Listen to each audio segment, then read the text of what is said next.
વડોદરા મહાનગરપાલિકા ખાતે MP-MLAની સંકલનની બેઠક મળી હતી.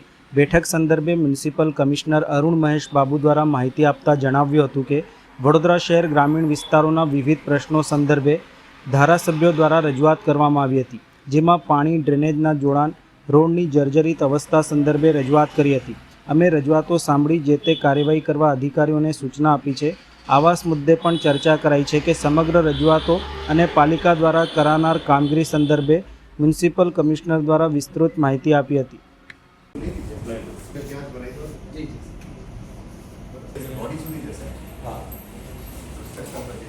આજે ઓગસ્ટ મહિનાનું જે પોસ્ટપોન કરવામાં આવ્યું હતું એ સંકલન મીટિંગ આજે MP-MLAનું સંકલન મીટિંગ વડોદરા મહાનગરપાલિકાના વડી કચેરીમાં કરવામાં આવ્યો હતો. એમાં ખાસ કરીને જે વડોદરા શહેર અને ગ્રામ્ય વિસ્તારમાં આવતા બે ધારાસભ્યશ્રીનું 2-3 રજૂઆતો હતી. બેઝિકલી રોડનું, બે ગામની પાણી આપવાનું બાબતે એક રજૂઆત હતી. 2-3 સોસાયટીની પાણી જોડાણ અને ડ્રેનેજ કનેક્શન જોડવાની પણ રજૂઆત હતી. એને પણ આજે સાંભળવામાં આવ્યો હતો. પછી બીજા બે ધારાસભ્યશ્રીનું અમુક રોડ્સનું, અમુક ડ્રેનેજ લાઇન્સનું, અમુક નવા લાઇન્સમાં અમુક રોડ ઓપનિંગ કરવાની જે રજૂઆત હતી એ બધાને પણ અમે સાંભળ્યા છે. તાત્કાલિક ધોરણે 3 દિવસની અંદર આ બધાને પોઝિટિવ જવાબ આપવા માટે પણ અમે તમામ અધિકારીઓને સૂચના આપી છે. અને કન્સર્ન ડિપાર્ટમેન્ટમાં મોટા ભાગમાં રોડ ડિપાર્ટમેન્ટ, ડ્રેનેજ ડિપાર્ટમેન્ટ, વરસાદી ગટર ડિપાર્ટમેન્ટ, ટાઉન પ્લાનિંગ ડિપાર્ટમેન્ટ અને સાથે સાથે ઝોનલ એન્જિનિયર્સની જે કામગીરી છે એ બાબતો પર ચર્ચા કરવામાં આવી. અમુક વિસ્તારમાં નવું પ્રધાનમંત્રી આવાસ સ્કીમમાં અને હાઉસિંગ બોર્ડના મકાનો જે હાઉસિંગ બોર્ડમાં રહેતા લોકોને દૂર કરીને મકાન ફાળવણી કરવામાં આવે છે એ બધા ઉપર પણ આવી ચર્ચા પરામર્શ કરવામાં આવી છે. અને આવનારા દિવસોમાં રાજ્ય સરકારનું પણ જે પણ સ્કીમો જે લાગુ કરવાના છે એ બાબત પર પણ ચર્ચા થઈ. અને 80-20ની લોકફાળામાં પણ જે ધારાસભ્યશ્રી ગ્રાન્ટમાંથી જે કામો કરવાના છે એ બધાને વહેલા તકે પૂરું કરવા માટે અમે આજે પણ રજૂઆતો સાંભળીને એમની કામ નિકાલ કરવા માટે આદેશ આપ્યો છે. આશા રાખીએ કે અત્યારે જે સમય છે થોડું હજી પણ વરસાદની માહોલ પૂરું નથી થયું, પણ આના પછી જેટલા પણ રોડ ઓપનિંગ કરવાનું છે, દબાણો દૂર કરવાનું છે, એ બધાને દૂર કરવાની પ્રક્રિયા હાથ ધરી છે. તમામ ધારાસભ્યશ્રીનું એક કોમન ઓપિનિયન હતું કે દબાણો જે રોડ ઉપર દબાણો થઈ રહ્યા છે અનધિકૃત એ બધાને દબાણ દૂર કરીને રોડને ખુલ્લું કરી આપો. સાફ સફાઈમાં જે પણ પગલાં લેવાના છે સાફ સફાઈમાં પણ પગલાં લેવાની પણ વાત હતી. અને જે ખાસ કરીને સાફ સફાઈ, દબાણો અને રોડ્સની અંદર જે ક્લિનિંગ છે એ બાબતનું પણ રજૂઆત કરવામાં આવી. આ બધાને ધ્યાને લઈને આવનારા દિવસોમાં જે પણ સુધારો વધારો કરવાનું છે ડિપાર્ટમેન્ટ દ્વારા એને પણ આજે કરવા માટે અમે નિર્ણય લીધા છે. અને આવતા મહિનાનું સંકલન સુધી આ તમામ સંકલનની અંદર પોઝિટિવ જવાબ આપવાની અને કામોની આયોજન કરવાની અને કામોની નિકાલ કરવાની પણ આજે સૂચના. વડોદરા શહેરના સંગમ 4 રસ્તા પાસે આવેલી ત્રિવેણી સોસાયટીમાં છૂટા હાથની મારામારીનો બનાવ સામે આવ્યો છે. મારામારીના દ્રશ્યો સોશિયલ મીડિયા ઉપર વાયરલ થતાં સ્થાનિકોમાં ભારે ચર્ચા જાગી છે. બનાવની જાણ થતાં પોલીસ પણ એક્શનમાં આવી હોવાનું જાણવા મળ્યું છે અને સમગ્ર મામલે કાયદેસરની કાર્યવાહી કરવામાં આવશે. શહેરમાં છેલ્લા કેટલાક સમયથી નાની બાબતોને લઈને ઘર્ષણ અને ઝઘડાના બનાવોમાં વધારો જોવા મળી રહ્યો છે. શહેરમાં કાયદો અને વ્યવસ્થાની સ્થિતિ જળવાઈ રહે તેમજ આવા અસામાજિક તત્વો સામે યોગ્ય અને કડક કાર્યવાહી કરવામાં આવે તેવી સ્થાનિકોમાં માંગ ઉઠી છે, જેથી વડોદરાની શાંતિ પ્રિય અને કાયદાનું પાલન કરતા શહેર તરીકેની ઓળખ જળવાઈ રહે. વડોદરાના હરણી રોડ વિસ્તારમાં આવેલ તુલસીવાડીની સરકારી રાશન દુકાન ઉપર લાભાર્થીઓએ ભારે હોબાળો મચાવી વિરોધ નોંધાવ્યો હતો. સ્થાનિક કાર્ડધારકોના આક્ષેપ મુજબ ગરીબ અને મધ્યમવર્ગીય પરિવારોને સમયસર તેમજ પૂરતા પ્રમાણમાં અનાજનો જથ્થો આપવામાં આવતી સ્થાનિકોના જણાવ્યા અનુસાર રાશન મેળવવા માટે વારંવાર દુકાનના ધક્કા ખાવા છતાં અનાજ ન મળતા મોટી સંખ્યામાં લાભાર્થીઓ દુકાન બહાર એકઠા થયા હતા અને પોતાનો આક્રોશ વ્યક્ત કર્યો હતો. સરકારી રેકોર્ડમાં આ રાશન દુકાનનું લાયસન્સ મનુભાઈ શંકરભાઈ રાઠવાના નામે હોવાનું જણાવવામાં આવ્યું છે. જો કે સ્થાનિકોનો આક્ષેપ છે કે દુકાનનું સંચાલન કમલેશ નામનો વ્યક્તિ કરી રહ્યો છે. વિરોધ ઉગ્ર બનતા દુકાનના સંચાલક સ્થળ પરથી નીકળી ગયો હોવાનો પણ સ્થાનિકોએ આક્ષેપ કર્યો હતો. સમગ્ર ઘટનાને લઈને સ્થાનિકોએ પુરવઠા વિભાગ સમક્ષ તપાસની માંગ કરી છે. દુકાનમાં રાશન વિતરણને લઈને થઈ રહેલી ફરિયાદની યોગ્ય તપાસ કરી જવાબદાર વ્યક્તિઓ સામે કાયદેસરની અને કડક કાર્યવાહી કરવામાં આવે તેવી માંગ લાભાર્થીઓ દ્વારા કરવામાં આવી છે. તુલસીવાડીની દુકાન છે અને તુલસીવાડીથી પાછળ કિલોમીટર દૂર આપણે બધાને હેરાનગતિ માટે દુકાન દૂર લઈ ગયા છે, બરાબર. અને પાછું કેવું થાય છે કે મનુભાઈ રાઠવા કરીને છે ભાઈ, એ ક્યારેય જોવામાં આવ્યા નથી. મનુભાઈ રાઠવા પિક્ચરમાં જ નથી અને કમલેશ કંઈક કેકાન કેવું કંઈક સરનેમ છે, મારવાડી છે, એ ચલાવતો હોય છે. અને એ ખાલી 1 વાગે ખાલી હિસાબ લેવા આવે, 10 વાગે દુકાન ખોલે, 11-12 તારીખે 11 તારીખે દુકાન ખોલે, 11-12 તારીખે, અને 15 તારીખે બંધ કરી દે. પછી પાછું 25 તારીખે ખોલે, પાછી 2-3 દિવસ ચાલુ રાખે, પાછું બંધ કરી દે છે. અને અનાજ છે ને નથી દાળ મળતી, નથી ચણા મળતા. પછી અનાજ બધું સડેલું હોય તો કે હમણાં નથી, હમણાં અંગૂઠા લઈ લે, અને પછી આપણે અંદર મેસેજ પણ આવી જાય કે તમને અનાજ મળી ગયું છે. અને પછી અનાજ 4-4 મહિના 6-6 મહિના સુધી અનાજ પણ નથી મળતું. બરાબર. તો શું માંગ છે હવે તમારી? તો માંગ છે જે તે વિસ્તારનું હોય એ વિસ્તારમાં તમે મોકલો, અને એવું હોય તો આ ભાઈને ચેન્જ કરી નાખો. અને એ ભાઈ આજે 6-7 દુકાન ચલાવે છે, કમલેશ. શું નામ તમારું? ચંદુભાઈ ખુમાણ. ખાંડના ભાવ વધારા મુદ્દે ધારાસભ્ય ધર્મેન્દ્રસિંહ વાઘેલાએ પ્રતિક્રિયા આપી હતી. ખાંડના વધતા ભાવને લઈને લોકોનું બજેટ ખોરવાઈ રહ્યું છે, ત્યારે ગઈકાલે પાલિકા ખાતે મળેલી સંકલનની બેઠક દરમિયાન ઉપસ્થિત ધારાસભ્યોને ખાંડના ભાવ વધારાના લઈને પ્રશ્નો કરવામાં આવતા તેમને સરકાર સમક્ષ રજૂઆત કરવાની વાત કરી હતી. તહેવારો દરમિયાન સામાન્ય લોકોને કોઈ મુશ્કેલી ન પડે અને તહેવારોની ઉજવણી બગડે નહીં, તે માટે સરકાર પાસેથી યોગ્ય ઉકેલ લાવવાના પ્રયાસો હાથ ધરવામાં આવશે. ધારાસભ્ય ધર્મેન્દ્રસિંહ વાઘેલાએ જણાવ્યું હતું કે ખાંડના ભાવ વધારા અંગે સરકારમાં રજૂઆત કર્યા બાદ જ ચોક્કસ માહિતી આપી શકાશે. તેમના મતે શેરડીનું વાવેતર અને ઉત્પાદન ઘટતા ખાંડના ભાવમાં વધારો થયો હોઈ શકે છે. વડોદરા જિલ્લામાં પણ અગાઉ મોટી સંખ્યામાં ખેડૂતો શેરડીનું ઉત્પાદન કરતા હતા, પરંતુ હવે તેમાં ઘટાડો થયો છે. સમગ્ર મામલે સરકાર સમક્ષ રજૂઆત કરવાની ખાતરી આપવામાં આવી છે. લોકોમાં વધતા ભાવને લઈને સરકાર સામે નારાજગી જોવા મળી રહી છે. તહેવારોના સમયમાં ભાવ વધારાની અસર તહેવારોની ઉજવણી ઉપર પડી રહી છે અને વધેલા ભાવના કારણે તહેવારોની ઉજવણી ફીકી પડી શકે છે. વધેલા ભાવ વધારાના મુદ્દે ધારાસભ્ય ધર્મેન્દ્રસિંહ વાઘેલા દ્વારા પ્રતિક્રિયા આપી હતી. સૌ ધારાસભ્ય જિલ્લાના સરકારમાં રજૂઆત કરશું કે ભાઈ લોકોને કોઈ પણ પ્રકારની મોંઘવારીની મુશ્કેલી અને તહેવાર ના બગડે એ માટે અમારો પૂરેપૂરો પ્રયત્ન હશે સરકારશ્રીને રજૂઆત કરી અને આનો શું હલ નીકળી શકે એ માટેની અમારી તમામની રજૂઆત સરકારશ્રીની અંદર હશે અને પૂરતો પ્રયત્ન કરશું કે લોકોના તહેવાર કોઈ ના બગડે. શહેરીજનોને કે આમ નાગરિકોને શું એશ્યોરન્સ આપશો? કારણ કે ભાવ જે પ્રમાણે વધી ગયા છે, બજેટ એટલું હોય છે, બજેટો લોકોના ખોરવાઈ રહ્યા છે, લોકો મુશ્કેલીમાં છે. શહેરીજનોને શું કહેશો? આમ નાગરિકોને શું કહેશો? ખરેખર તો એવું છે કે આમ નાગરિકો માટે હું એટલું જ કહીશ કે ભાઈ આ જે કંઈ છે એ સરકારની અંદર નીતિ વિષયક નિર્ણયો હોય છે. અત્યારે હું કંઈ પણ બોલું તો એ મારા માટે યોગ્ય નહીં ગણાય. એટલે હું સરકારમાં રજૂઆત કરી અને શું પરિસ્થિતિ છે અને કેમ આ ભાવ વધ્યા છે એ જાણ્યા પછી જ આપને કંઈ કહી શકું. શુગર મિલો તો ગુજરાતમાં પણ ઘણી બધી છે, શુગર મિલો ઘણી બધી છે, તો પછી આ પ્રકારની સ્થિતિ કેમ નિર્માણ થયું છે? કારણ કે ક્યાંક સરકારને લોકો આ જે મિલ માલિકો ઉલ્લુ બનાવી રહ્યા છે, શું કરી રહ્યા છે? એ બાબતમાં મને મારું વિશેષ કે શેરડીનો જે પાક જે ખેતી થવી જોઈએ એની અંદર પણ ખેતી ખેડૂતોએ ઓછી કરેલી છે, એટલે શેરડીનું ઉત્પાદન પણ ઓછું છે. એના કારણે પણ કદાચ ખાંડના ભાવ વધ્યા હોય એવું બની શકે. પેટ્રોલમાં જે એના લીધે ખાંડ ક્યાંક ને ક્યાંક મળતી નથી એવા આક્ષેપો પણ થઈ રહ્યા છે. એવા સમાચારો બને છે, પણ ખરેખર એવું છે કે આપણા વડોદરા જિલ્લાની અંદર પણ સુગર મિલ આવેલી છે. આપણા ત્યાં પહેલા પુષ્કળ ખેડૂતો શેરડીનું ઉત્પાદન કરતા હતા, એના પાકમાં ઘણો બધો કાપ આવ્યો છે, એટલે શેરડીનું ઉત્પાદન પણ ઓછું થયું છે. એ પણ એક કારણ હોય છે. ઓકે, થેન્ક્સ અ લોટ સર. વડોદરા શહેરના વહીવટી વોર્ડ નંબર 12 વિસ્તારમાં આવેલા અટલાદરા ખિસકોલી સર્કલ પાસે આજે વડોદરા મહાનગરપાલિકાની દબાણ શાખા દ્વારા ગેરકાયદેસર દબાણો દૂર કરવાની કાર્યવાહી હાથ ધરવામાં આવી હતી. ખિસકોલી સર્કલના 4 રસ્તાની આસપાસ રોડ લાઇનમાં થયેલા લારી ગલ્લા સહિતના દબાણો દૂર કરવામાં આવ્યા હતા. આ કામગીરી દરમિયાન મહાનગરપાલિકાની ટીડીઓ વિભાગ, દબાણ શાખાની ટીમ તેમજ અટલાદરા પોલીસ સ્ટેશનનો સ્ટાફ ઉપસ્થિત રહ્યો હતો. દબાણ દૂર કરવાની કાર્યવાહી દરમિયાન 5 જેટલી ગાડી ભરીને સામાન જપ્ત કરવામાં આવ્યો હતો. સમગ્ર કાર્યવાહી સંદર્ભે અધિકારી દ્વારા માહિતી આપવામાં આવી હતી.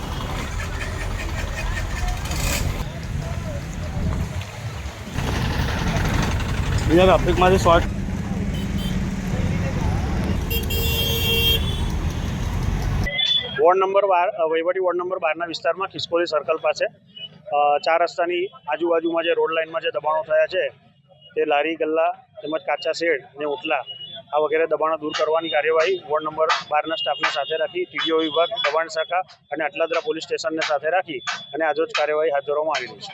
સાહેબ, આ હમણાં જે ગલ્લો ઉઠાવવાની વાત હતી, તમે છોડી દેવાની વાત થઈ છે? ના, એવી કોઈ છોડી દેવાની વાત નથી થઈ. એ લોકો એવી રજૂઆત કરે છે કે અમારો ગલ્લો જવા દો, પરંતુ અમે બધાનું જમા લીધું છે એટલે અમે બધાની હાલમાં અત્યારે 5 ગાડી સામાન જમા થયો છે અને કાર્યવાહી હજી ચાલુ છે.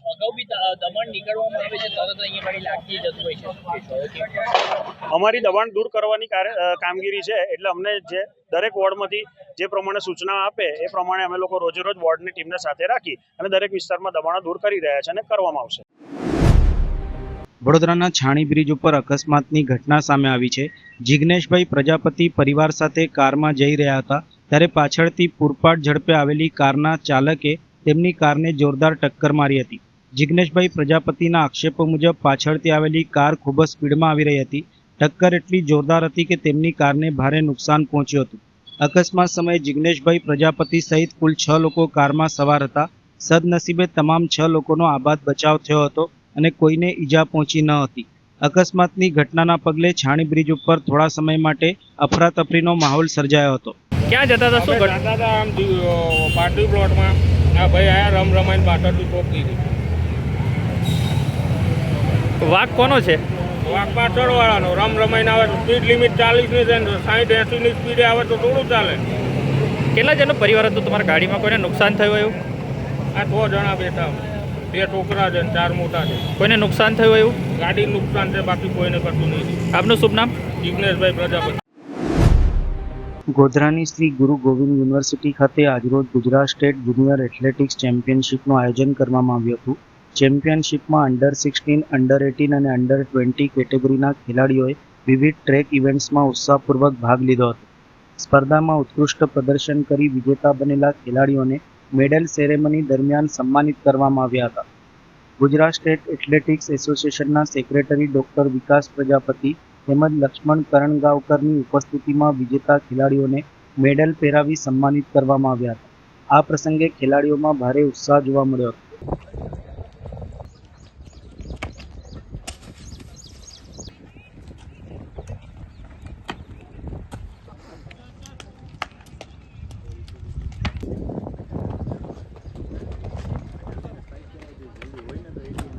આજે ગુજરાત સ્ટેટ એથ્લેટિક એસોસિએશન તરફથી ગુરુ ગોવિંદ સિંહ યુનિવર્સિટીના સહયોગથી અહીં ગોધરા ખાતે યુનિવર્સિટીના એથ્લેટિકના મેદાન પર Gujarat state athletic association junior ચેમ્પિયનશિપનું આયોજન થયેલું છે. આ ચેમ્પિયનશિપ 27, 28, 29 ગોવા ખાતે જે veg zone junior athletic championship થવાની છે એના માટે ગુજરાત એથ્લેટિક ટીમની પસંદગી આ ચેમ્પિયનશિપમાંથી થાય એ માટે આજે અહીં 3 દિવસનું અહીં આયોજન થયેલું છે. અને પૂરા આપણા આખા ગુજરાતમાંથી જુનિયરમાં જે વિભાગો છે અંડર-14, અંડર-16, અંડર-18 અને અંડર-20ના છોકરા છોકરીઓ અહીં ભાગ લેવા આવ્યા છે. અને આ જ અહીંથી આગળ જઈને ગુજરાતનું રિપ્રેઝન્ટેશન વેજ ઝોનમાં ગોવા ખાતે કરશે.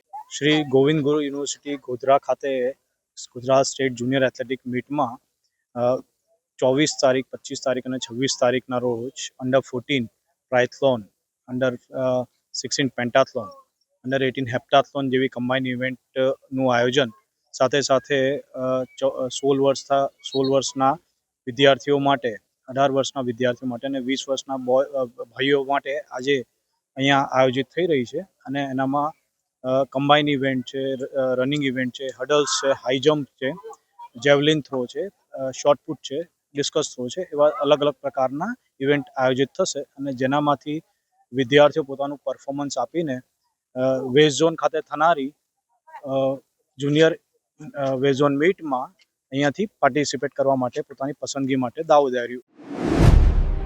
વડોદરાના ભાયલીના ચકચારી દુષ્કર્મ કેસમાં આજે કોર્ટમાં સજાને લઈને સરકારી વકીલ દ્વારા મહત્વપૂર્ણ દલીલો કરવામાં આવી હતી. દુષ્કર્મ કેસમાં લાગુ વિવિધ કલમો હેઠળ ફરિયાદી પક્ષ તરફથી આરોપીઓને કડકમાં કડક સજા કરવાની માંગ સાથે રજૂઆત કરવામાં આવી હતી. સરકારી વકીલે આ ઘટનાને જઘન્ય અપરાધ ગણાવી સખત સજાની દલીલ કરી હતી. કેસના તમામ આરોપીઓને અગાઉ કોર્ટ દ્વારા કસૂરવાર ઠેરવવામાં આવ્યા હતા. આજે આરોપીઓને વિડીયો કોન્ફરન્સના માધ્યમથી કોર્ટ સમક્ષ રજૂ કરવામાં આવ્યા હતા. ફોજદારી કાર્યવાહીની જોગવાઈ મુજબ ગુના અને સજા સંદર્ભે બંને પક્ષની દલીલો સાંભળવાની પ્રક્રિયા અંતિમ તબક્કામાં પહોંચી હતી.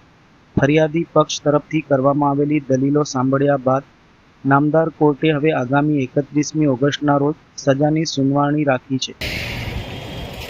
જે બાળકી ઉપર સામૂહિક ગેંગરેપ કરવામાં આવેલો હતો તે તમામ આરોપીઓને નામદાર કોર્ટે જ્યારે કસૂરવાર ઠેરવેલા છે ત્યારે આજરોજ આ આરોપીઓને કેટલી સજા કરવી તે બાબતોની દલીલોના સ્ટેજ ઉપર આજે આ કેસ હતો.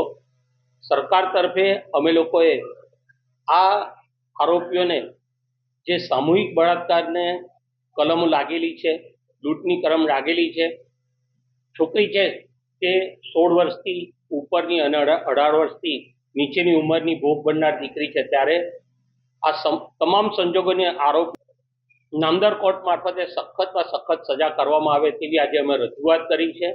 અને આ કાયદાની કલમોની અંદર જ્યારે આરોપીના કરવાની જ્યારે જોગવાઈ હોય ત્યારે એ તમામ આરોપીઓને અમે જીવનના છેલ્લા શ્વાસ સુધીની મેક્સિમમ પનિશમેન્ટ કરવામાં આવે તેવી રજૂઆત કરી છે.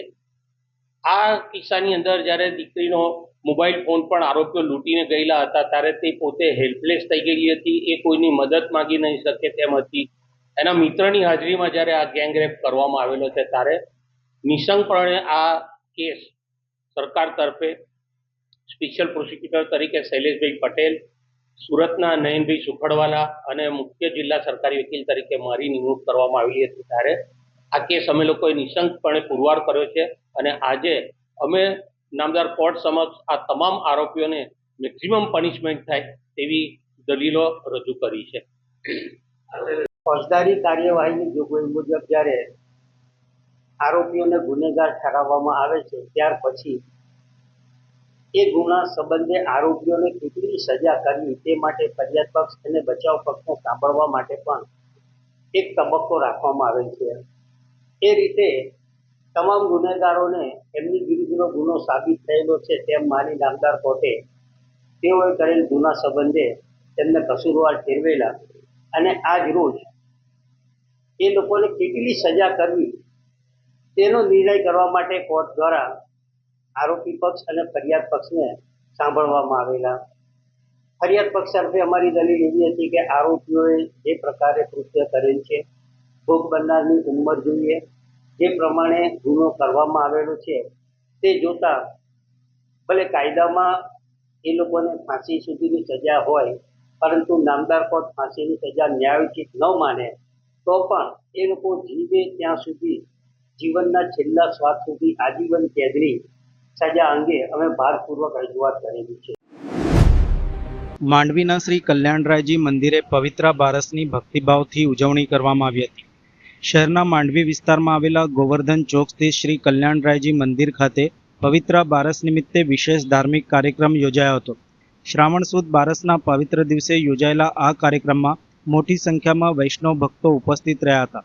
આ પ્રસંગે લાડીલા ગુરુદેવ પરમ પૂજ્ય ગોસ્વામી 108 શ્રી દ્વારકેશલાલજી મહારાજશ્રીને પવિત્રા ધરાવવામાં આવ્યા હતા. ધાર્મિક વિધિ દરમિયાન ભક્તોએ અહોભાવ સાથે ઉપસ્થિત રહી દર્શનનો લાભ લીધો હતો અને આશીર્વાદ મેળવી ધન્યતા અનુભવી હતી. મંદિર ખાતે સવારના 9 વાગે પવિત્રા ધરાવવાની ધાર્મિક વિધિ યોજાઈ હતી. પવિત્રા બારસના પાવન પ્રસંગે સમગ્ર મંદિર પરિસર ભક્તિમય વાતાવરણથી ગુંજી ઉઠ્યું હતું. ઉલ્લેખનીય છે કે પવિત્રા બારસના એક દિવસ અગાઉ 24મી ઓગસ્ટના રોજ પવિત્રા એકાદશી નિમિત્તે પણ મંદિર ખાતે ધાર્મિક વિધિનું આયોજન કરવામાં આવ્યું હતું. પવિત્રા બારસ નિમિત્તે યોજાયેલા કાર્યક્રમમાં મોટી સંખ્યામાં વૈષ્ણવો ઉપસ્થિત રહ્યા હતા. જય શ્રી કૃષ્ણ. આજે પવિત્રા બારસ છે. પુષ્ટિ માર્ગનો બહુ જ મોટો ઉત્સવ છે. આજે જ પુષ્ટિ માર્ગનું પ્રાગટ્ય થયું હતું. આજે મારા ગુરુ પરમ પૂજ્ય શ્રી દ્વારકેશલાલજી મહારાજ શ્રી અને શ્રી શરણાકુમારજી મહારાજ શ્રી આજે ઉપસ્થિત છે. એમના ચરણોમાં કોટી કોટી વંદન. સમસ્ત વલ્લભીય સૃષ્ટિના ગુરુ, સમસ્ત વલ્લભીય વૈષ્ણવ સૃષ્ટિના ગુરુ એવા શ્રી મહાપ્રભુજી અને અત્રે બિરાજમાન ષષ્ઠપીઠાધીશ્વર ગોસ્વામી શ્રી દ્વારકેશલાલજી મહારાજ શ્રી આપશ્રીના ચરણારોમાં ખૂબ ખૂબ દંડવત પ્રણામ. આજે પવિત્ર બારસે આપશ્રીને પવિત્ર ધરતા હૃદય ગદગદ થઈ ગયા છે. સૌ વૈષ્ણવને જય શ્રી કૃષ્ણ. પવિત્રા બારસના પાવન પર્વ નિમિત્તે શ્રી બેઠક મંદિર વડોદરા ખાતે વિશેષ ધાર્મિક આયોજન કરવામાં આવ્યું હતું. આ ધાર્મિક પ્રસંગે સંતો, મહંતો તેમજ વૈષ્ણવ સમાજના મોટી સંખ્યામાં ભક્તજનોની ઉપસ્થિતિ જોવા મળી હતી. પવિત્ર બારસના શુભ દિવસે શ્રી બેઠક મંદિરના પ્રાંગણમાં ભક્તિ અને આસ્થાનો અનોખો સંગમ સર્જાયો હતો. આ પ્રસંગે તૃતીય પીઠાધીશ્વર કાકરોલી નરેશ, પૂજ્યપાદ ગોસ્વામી 108 શ્રી ડૉક્ટર વાગીશ કુમારજી મહારાજ શ્રી વેદાંત કુમારજી મહોદય શ્રી તેમજ શ્રી સિદ્ધાંત કુમારજી મહોદય શ્રીની મંગલ ઉપસ્થિતિમાં પવિત્ર ધરાવવાનો ધાર્મિક કાર્યક્રમ યોજાયો હતો. પવિત્ર બારસના આ પાવન અવસરે વૈષ્ણવ સમાજના મોટી સંખ્યામાં લોકો શ્રી બેઠક મંદિર ખાતે ઉપસ્થિત રહ્યા હતા. ભક્તોએ દર્શન કરી આશીર્વાદ મેળવ્યા હતા અને આ ધાર્મિક પ્રસંગમાં સહભાગી બની ધન્યતા અનુભવી હતી. સમગ્ર કાર્યક્રમ દરમિયાન ધાર્મિક પરંપરા, ભક્તિભાવ અને આસ્થાથી ભરપૂર વાતાવરણ જોવા મળ્યું હતું. પવિત્ર બારસનો આ મહોત્સવ ભક્તો માટે આધ્યાત્મિક આનંદ અને શ્રદ્ધાનો વિશેષ અવસર બની રહ્યો હતો.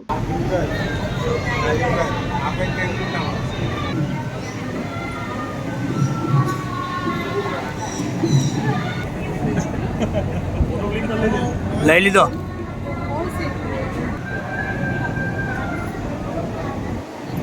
શ્રી કૃષ્ણમ વંદે જગદગુરુ.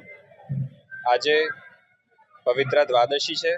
કાલે પવિત્ર એકાદશી હતી, જે પુષ્ટિ માર્ગનો પ્રાગટ્ય દિવસની જેમ ઉજવાવે છે.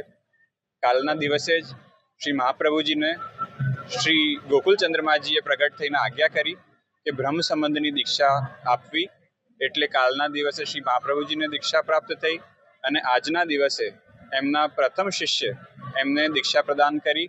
અને આજના દિવસે એટલે જ ગુરુને પવિત્ર ધરાવવાનો મહાત્મ્ય છે.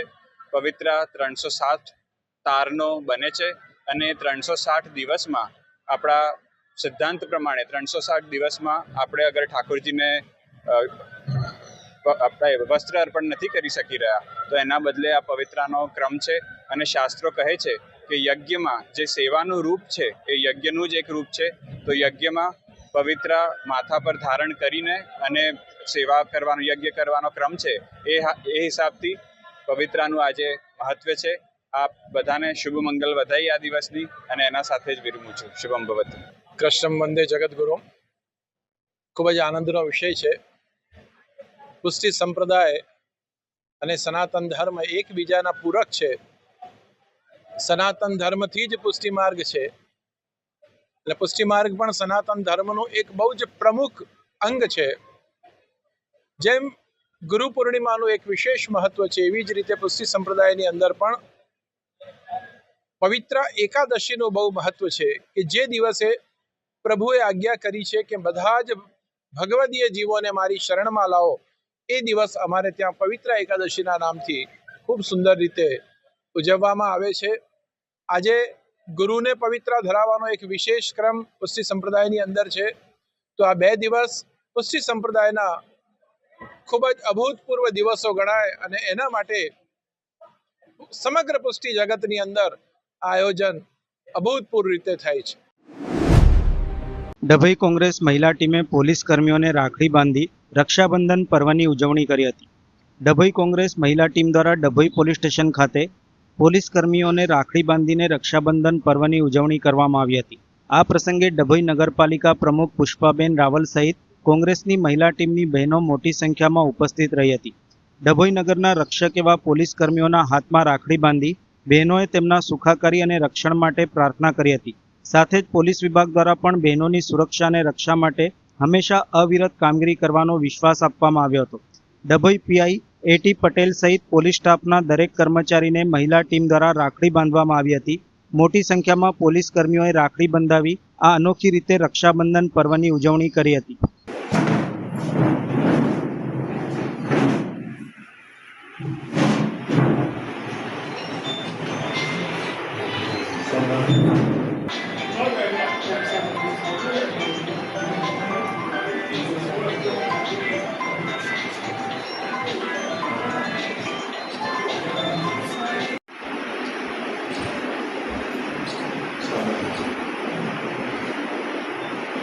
આજ રોજ 25 ઓગસ્ટ 2026ના રોજ ડભોઈ પોલીસ સ્ટેશન ખાતે મહિલા કોંગ્રેસ સમિતિ દ્વારા રક્ષાબંધનની ઉજવણી કરવામાં આવી.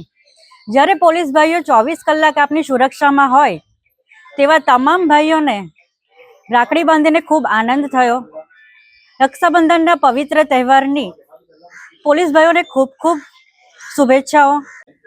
આ પ્રસંગે હું જિજ્ઞાસા યતીન વાડન, પુષ્પાબેન રાવલ અને તમામ કોર્પોરેટર હાજર રહ્યા. ભાવનગર લઠ્ઠાકાંડ બાદ રાજ્યભરમાં વિરોધનો માહોલ જોવા મળી રહ્યો છે. ત્યારે ડભોઈ કોંગ્રેસ દ્વારા દારૂના ગેરકાયદેસર વેચાણ સામે ટાવર ચોક ખાતે ધરણા પ્રદર્શન યોજ્યું હતું. કોંગ્રેસના કાર્યકરો મોટી સંખ્યામાં એકત્ર થઈ સૂત્રોચ્ચાર સાથે વિરોધ નોંધાવ્યો હતો. કોંગ્રેસ આગેવાનોએ આક્ષેપ કર્યો હતો કે દારૂબંધી હોવા છતાં ગેરકાયદેસર દારૂનું વેચાણ થઈ રહ્યું છે. આવા ગેરકાયદેસર ધંધા સામે તંત્ર કડક કાર્યવાહી કરે તેવી માંગણી કરવામાં આવી હતી. ધરણા પ્રદર્શનમાં તાલુકા પ્રમુખ સુધીર બારોટ, શહેર પ્રમુખ સતીશભાઈ રાવલ, સુભાષ ભોજવાણી, ગોપાલભાઈ શાહ, નગરપાલિકા પ્રમુખ પુષ્પાબેન રાવલ, ઉપપ્રમુખ નૂર મોહમ્મદ મહુડાવાળા, કારોબારી ચેરમેન અફઝલ કાબાવાલા સહિત આગેવાનો અને કાર્યકરો ઉપસ્થિત રહ્યા હતા.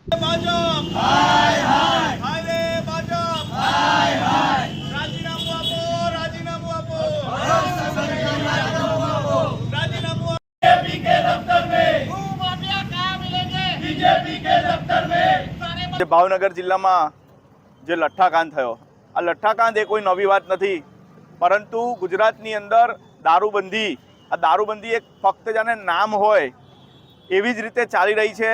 દારૂબંધીના નામે ગુજરાતની અંદર લાખો ટન દારૂ ઠલવાઈ રહ્યો છે અને આજે યુવાનો બરબાદ થઈ રહ્યા છે. પરંતુ ગુજરાતની આ ભાજપ સરકાર દ્વારા ખોટા અને ખોખલા વાયદાઓ કરીને યુવાનોને બરબાદ કરવામાં આવી રહ્યા છે. એના ઉપર કોઈ નક્કર પગલાં લેવામાં આવી રહ્યા નથી. અને આ લઠ્ઠાકાંડ એ કોઈ નવી ઘટના નથી. આવા સેંકડો વખત આવી ઘટનાઓ બની રહી છે, પરંતુ આ સરકાર એ ઊંઘતી સરકાર છે. એમને ફક્ત મેળા અને ટોણામાં જ ફક્ત રસ હોય, પ્રજાની કોઈ પણ પરવા ના હોય, યુવાનોની કોઈ પણ પરવા ના હોય, એવી રીતે આ સરકાર ચાલી રહી છે. અને જો આ સરકારને આગામી દિવસોની અંદર જો બદલવામાં નહીં આવે તો યુવાનો હજુ બરબાદ થશે. અને નશાનો કારોબાર જેને ગુજરાતની અંદર બહુ મોટા પાયે ચાલી રહ્યો હોય એવી રીતે ચાલી રહ્યું છે.